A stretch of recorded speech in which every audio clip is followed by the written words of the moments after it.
Hai sobat para tokoh, terima kasih sudah kembali ke channel ini. Kali ini kita akan mengisahkan mengenai atlas pertama di Indonesia yang terbit dalam bahasa Indonesia setelah Indonesia merdeka. Tuang sirup ke dalam gelas. Gelas terbuat dari kaca. Ini cerita mengenai atlas pertama berbahasa Indonesia. Selamat menyaksikan. Buku atlas ini diberi judul Atlas Semesta Dunia. Diterbitkan pada tahun 1952 oleh penerbit Jambatan. Inilah atlas pertama yang diterbitkan dalam bahasa Indonesia setelah Indonesia merdeka. Ada peran warga Indonesia di dalam penerbitan atlas ini.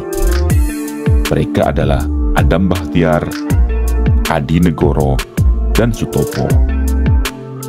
Adi Negoro adalah wartawan terkenal di masa itu. Namanya kini diabadikan sebagai penghargaan bagi pewarta-pewarta di tanah air. Adapun Adam Bachtiar masih keluarga dengan Adi Negoro. Ibu mertua Adam Bachtiar adalah kakak kandung Adi Negoro. Adapun Sutopo adalah teman dari Bachtiar yang merupakan guru etnologi di Sekolah Menengah Tinggi di Jakarta. Ihwal penerbitan atlas ini bermula dari keinginan Matthias van Renwijk. Ia adalah kepala redaksi dan direktur majalah mingguan Bridge Nederland di Belanda. Pada awal 1950, ia meminta Jamaluddin Adinegoro untuk datang ke Belanda. Singkat kisah, Adinegoro bersama keluarga boyongan ke Belanda dan tinggal di sana. Hampir 2 tahun Adinegoro di sana menghabiskan waktu untuk mengerjakan atlas tersebut. Ia dibantu oleh Adam Bachtiar dan Sutopo. Bagaimana seorang Adinegoro yang merupakan wartawan tertarik membuat atlas? Menurut anaknya, yaitu Anita, ayahnya itu juga mengenyam pendidikan kartografi. Ilmu itu dipelajarinya selama Adinegoro berada di Jerman. Adapun sosok Adam Bachtiar dilahirkan di Pariaman, Sumatera Barat 5 Maret 1905. Ia studi di Amsterdam mempelajari etnologi. Sepulangnya dari Belanda, Bachtiar mengajar di Algemeen Middelbare School di Yogyakarta. Bachtiar juga mendirikan sekolah menengah tinggi di Jakarta pada awal-awal pendudukan Jepang. Ia pernah menjadi anggota Majelis Ilmu Pengetahuan Indonesia, cikal bakal lembaga yang kelak bernama LIPI. Para ahli berpendapat bahwa atlas ini menjadi atlas pertama buatan orang Indonesia yang berani menunjukkan identitas bangsa.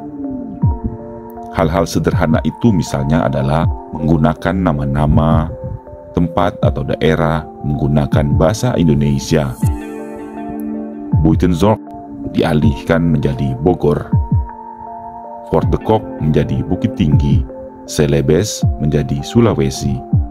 Itulah contoh sederhananya. Yang menarik, perubahan juga tampak dari bagaimana atlas itu memandang dunia. Mereka, 3 serangkai, menempatkan Indonesia sebagai pusat, memberikan perhatian lebih buat Indonesia, dan memandang dunia dari sudut pandang Indonesia. Atlas itu menunjukkan Indonesia sebagai negara otonom, bukan lagi sekadar ekor dari Belanda. Atlas semesta dunia ini tidak hanya menonjolkan gambar, tapi memuat keterangan soal bahan mentah, hasil bumi, industri, perhubungan, serta flora dan fauna. Bahkan, atlas ini menampilkan pula teks yang panjang dan lebar soal sejarah, etnologi, sosiologi, ekonomi, dan politik tiap negara. Begitulah kisah atlas dari Amsterdam yang berbahasa Indonesia yang pertama. Adinegoro, Adam Bachtiar, dan Sutopo, merekalah 3 serangkai yang berjasa terhadap penerbitan atlas tersebut. Terima kasih sudah menyaksikan video sederhana ini. Semoga bermanfaat. Sampai jumpa.